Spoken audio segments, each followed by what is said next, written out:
Hey peeps, so today we'll be talking about constructions, buildings and all that stuff you can find in your inner city.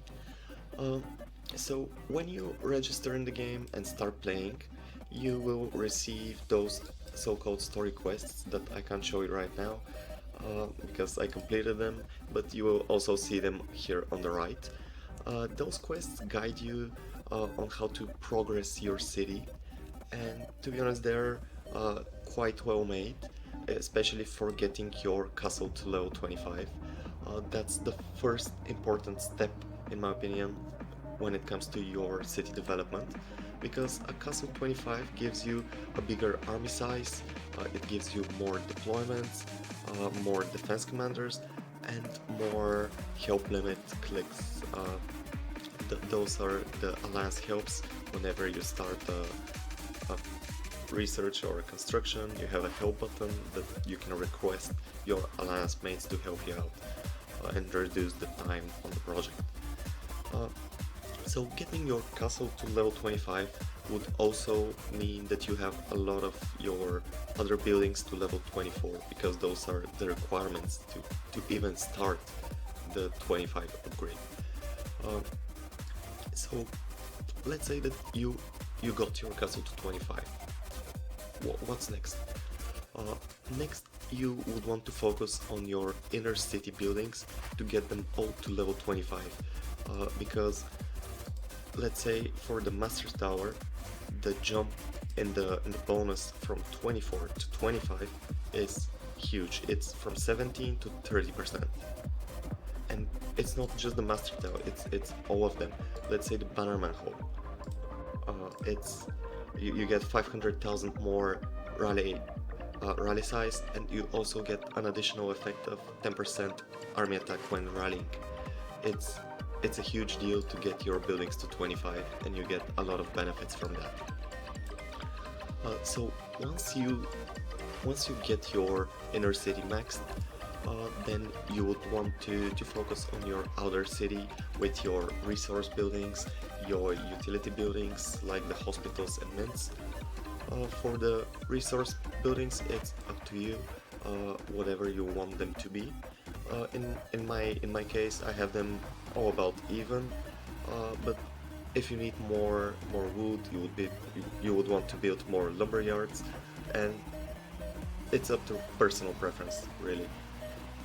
But when it comes to hospitals and mints, you would want to first have uh, full mints and gradually replace your mints with hospitals as your army size increases.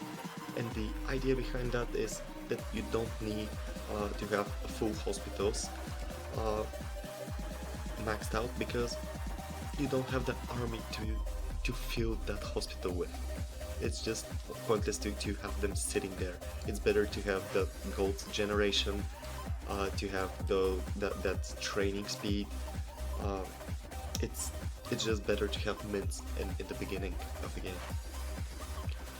Okay, and lastly, for the normal leveling up of buildings, we have the three more special buildings: the Manor Hall, the Dungeon, and the Hall of Faces. Uh, for those buildings, you need special items that you can buy with blue diamonds, or you can get from uh, those specific chests. Where were they? Yeah, here. Okay, or from those building material selection chests that give you 200 per chest, 200 of the needed items. So you can progress those quite fast nowadays. Back in the days, it was quite a pain to get them to 25, but now it's much easier. So you would want to work on that as well. Another thing that you should be working on when further down your development line is your glory level. First off, you want to again get your castle maxed. Uh, that's the best investment you can do in when it comes to glory levels. You will get a lot of talent points and also army size. But it's not only that. For getting your castle upgraded, you need to have your wall defenses, your embassy, your blacksmith, your rookery and warehouse and market. You need half the buildings also upgraded to level 9.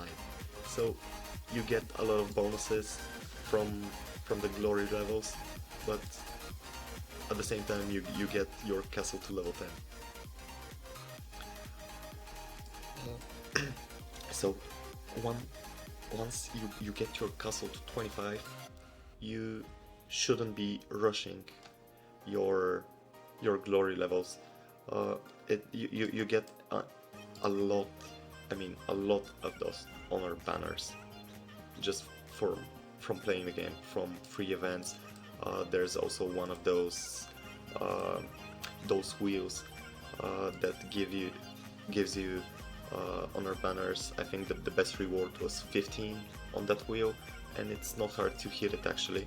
So you will gradually upgrade those buildings with time, so no need to rush them actually.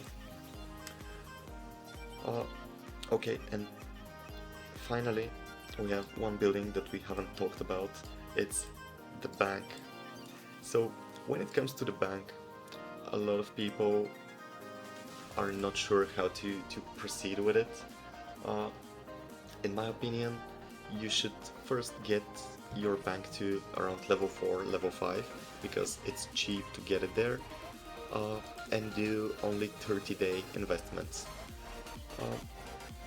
Once you feel comfortable enough with your blue diamond economy, you can max out the bank and start doing 7-day investments, because they're much more worth it. You will get more diamonds per minute or per hour, however you want to calculate it. But in general, the bank is a great building to get you some blue diamonds, that precious currency that we all love and actually need. Okay, and finally, we have the second construction queue. Is it worth it or not? I would say that for a newer player, it is worth it. But if you don't plan to spend a lot on the game, or you're already at some decent progress in your city, in my opinion, you don't actually need the second construction queue. It's just a waste of money. You should better spend that money on some packs, that, let's say, commanders or whatever. Just not that. But if you're a newer player, it's a big yes, in my opinion. So that was about it. I hope the newer players learned something today, and I hope you all enjoyed it, and until next time.